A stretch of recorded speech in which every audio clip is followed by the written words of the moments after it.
Assalamualaikum warahmatullahi wabarakatuh. Yang terhormat Ibu Zahratul Rohmah MAG, yang saya hormati segenap teman kelas P1 IKR yang berbahagia. Pagi hari ini, kami dari kelompok 6 yang beranggotakan 1. Alvin Lee V. Ilhamillah dengan NIM 2030110052. Yang kedua, Zulfa Wardatul Fatimah dengan NIM 2030110053. Yang ketiga, Dinda Amelia Khairunisa dengan NIM 2030110054 akan membagikan materi mengenai aliran kebatinan dan metafisika orang Jawa. Aliran dasar budaya Jawa sering disebut dengan kejawen. Kejawen bukan merupakan sebuah agama, melainkan prinsip ilahi yang intinya menekankan kepada kebatinan.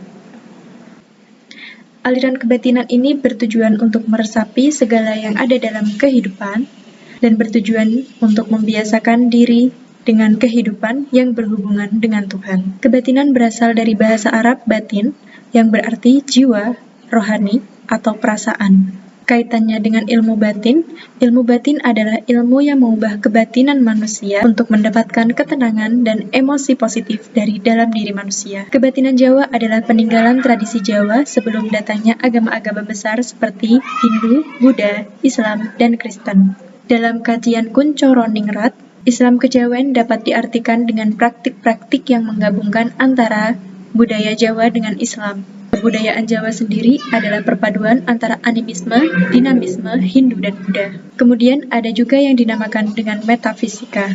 Metafisika adalah ilmu pengetahuan yang berhubungan dengan hal-hal yang non-fisik atau tidak kasat mata.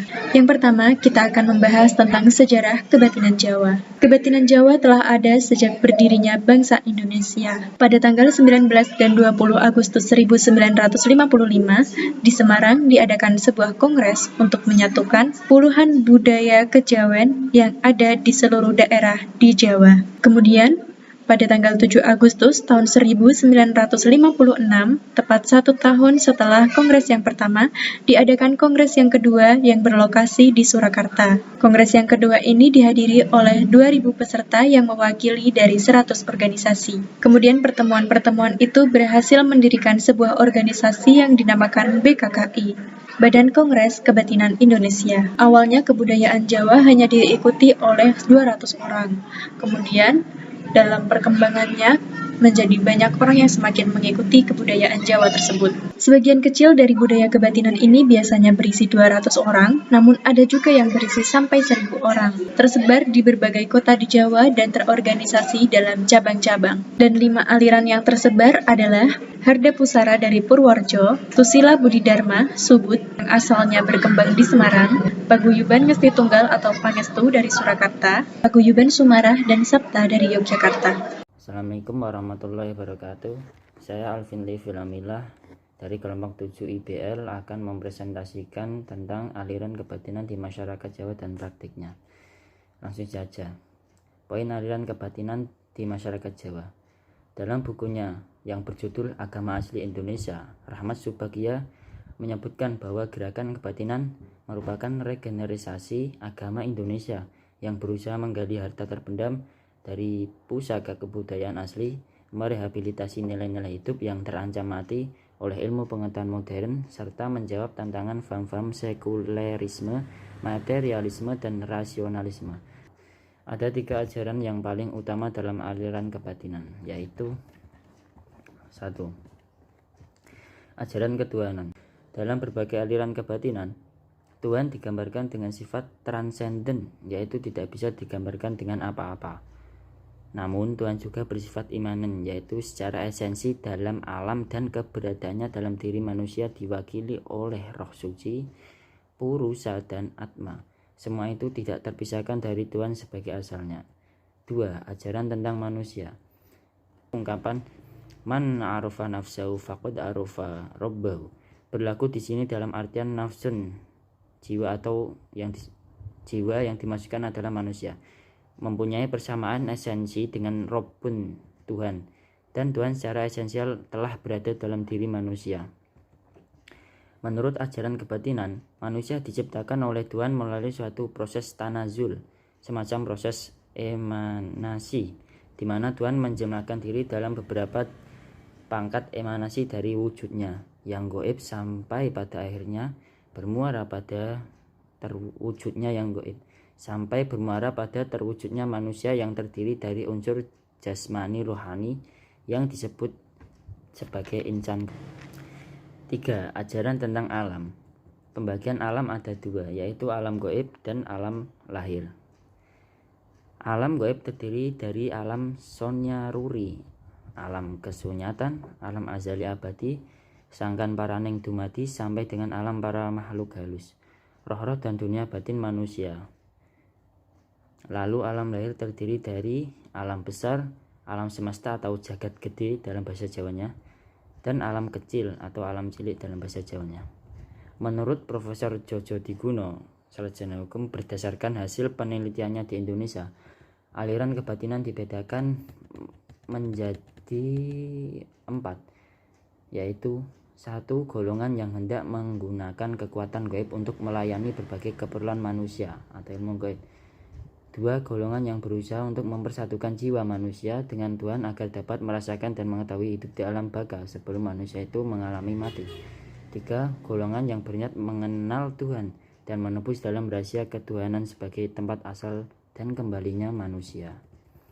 Yang keempat, golongan yang berhasrat untuk menempuh budi luhur di dunia serta berusaha menciptakan masyarakat yang saling menghargai dan mencintai dengan senantiasa mengindahkan perintah Tuhan.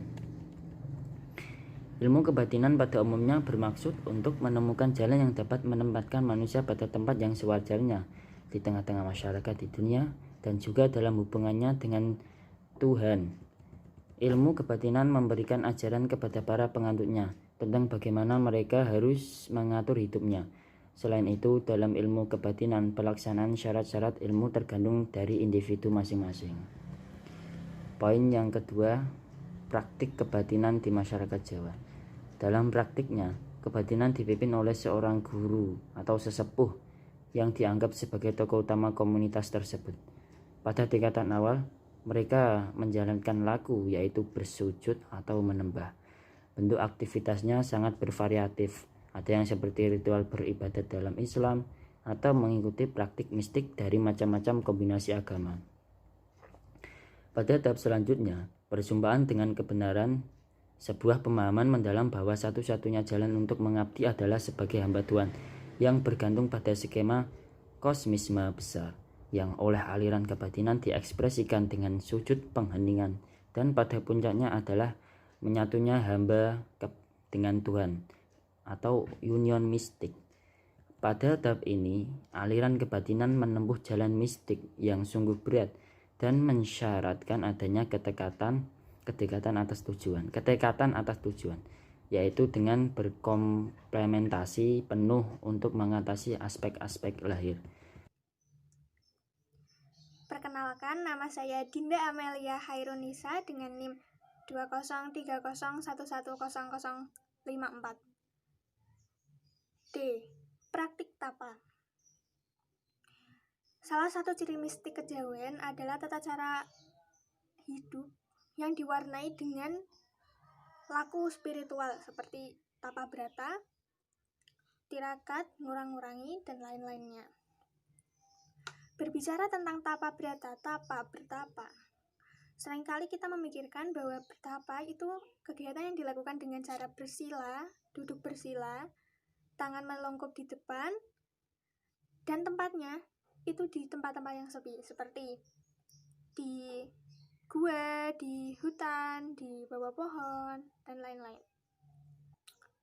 Dalam Serat Wedatama karya Agung Mangkunegara IV dalam tembang sinomnya sebagai berikut: semangsane pasamuan mamangun marta-martani sinambi ing saben mangsa kala-kala ning asepi lolono teka-teki gayuh-gayunganing kayungyun enining tias sanityoso pemrihatin pungguh panggah cegah dahar lawan nendra. Artinya begini, dalam setiap pertemuan, ciptakan kebahagiaan lahir dan batin. Saat ada waktu kesempatan, Kala tak ada kegiatan, mengembaralah ke tempat yang sepi, meraih cita-cita luhur yang ada di dalam hati. Senantiasa hidup prihatin, teguh hati, menghindari makan dan tidur. Terus bait selanjutnya berbunyi begini. Saben mendra saking wisma, lelono lolos ding sepi, ngisep supuhing supana, mreh pono pranaweng kapti, tis-tising tias marsudi, mesureh kasudarman, ning tepining jaladri, seruning broto kataman Wahyu Jatmiko. Setiap kali meninggalkan rumah, menjelajah ke tempat yang sepi, menghirup kesegaran jiwa, demi tercapainya tekad, mencapai ketenangan hati dan berbudi halus, selalu merenungkan kebajikan di tepi lautan atau samudera, untuk mendapatkan wahyu kemuliaan. Nah, dalam tembang tersebut, itu dijelaskan bahwa untuk meraih kesempurnaan hidup, tidak hanya dengan saling mengasihi antara satu sama lain, terus tidak hanya dengan membawa kedamaian bagi orang lain, juga dilakukan dengan menjauhi hal-hal yang berbau nafsu duniawi. Nah, dalam konteks Jawa, itu tadi ada kalimat berbunyi begini, menghindari makan dan tidur, atau mengurangi makan dan tidur. Itu dalam konteks Jawa itu disebut sebagai simbol atau pertanda tidak terbawa oleh nafsu duniawi. Terus pergi ke tempat yang sepi. Nah, itu tuh bukan pergi ke tempat yang sepi untuk menemui lelembut atau para arwah. Cuman yang dimaksud di sana itu adalah sejatinya manusia Jawa itu adalah jagat cilik yang selalu berusaha untuk menyatu dengan jagat ageng, jagat gede. Nah, mikrokosmos bagian dari makrokosmos. Dalam hakikatnya itu di sini adalah mikrokosmos itu sebagai manusia, makrokosmosnya itu sang pencipta. Jadi, mereka pergi ke tempat yang sepi itu untuk meraih kesempurnaan hidup dengan merenungkan kehidupannya di tempat sepi. Begitu. Terus ada lagi serat Pamoring Kawula Gusti karyanya Ranggar Warsito.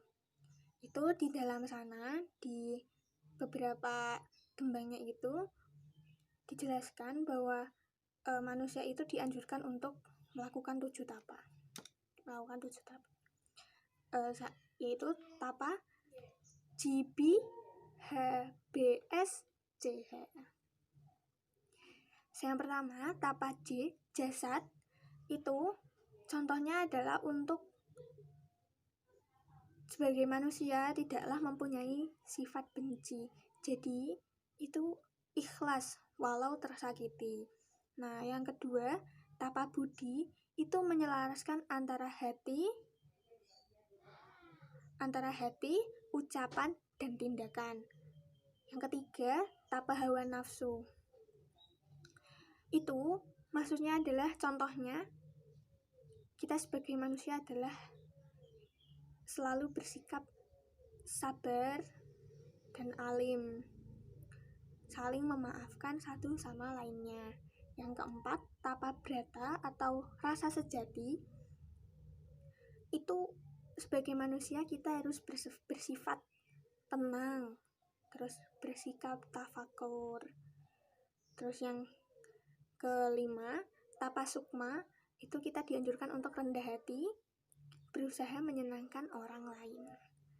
Yang keenam, tapa cahaya, itu kita dianjurkan sebagai makhluk ciptaan Tuhan ya selalu ingat kepada Tuhannya.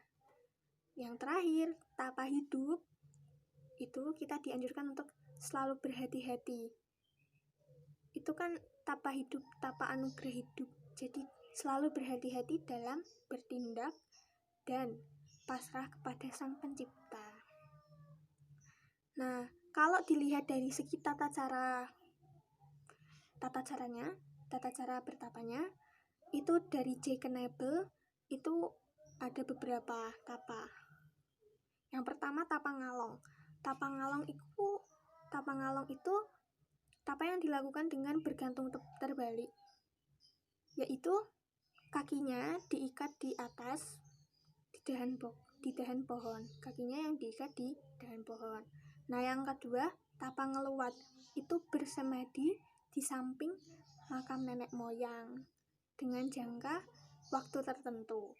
Yang ketiga, tapa bisu, tidak berbicara juga dengan jangka tertentu, tapi ini biasanya didasari dengan suatu ikatan janji.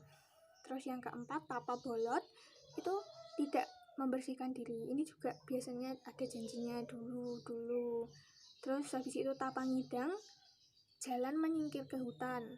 Tapa ngambran, menyendiri di hutan dan hanya makan tumbuh-tumbuhan, berarti tidak makan hewan.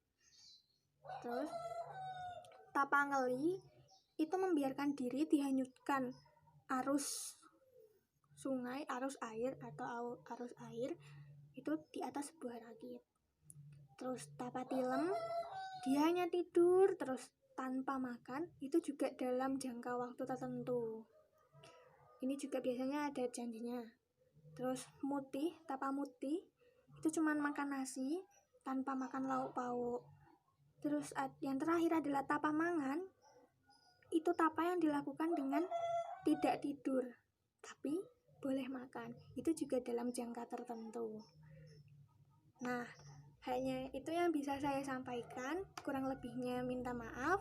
Dan dari kami juga bila ada kesalahan baik disengaja maupun tidak disengaja, mohon dimaafkan ya teman-teman, karena pada dasarnya kita saling belajar.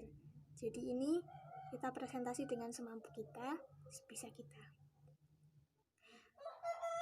Sekian dari kelompok kami, mohon maaf dan terima kasih telah menyimak presentasi dari kelompok kami. Wabillahi taufiq walhidayah. Wassalamualaikum warahmatullahi wabarakatuh.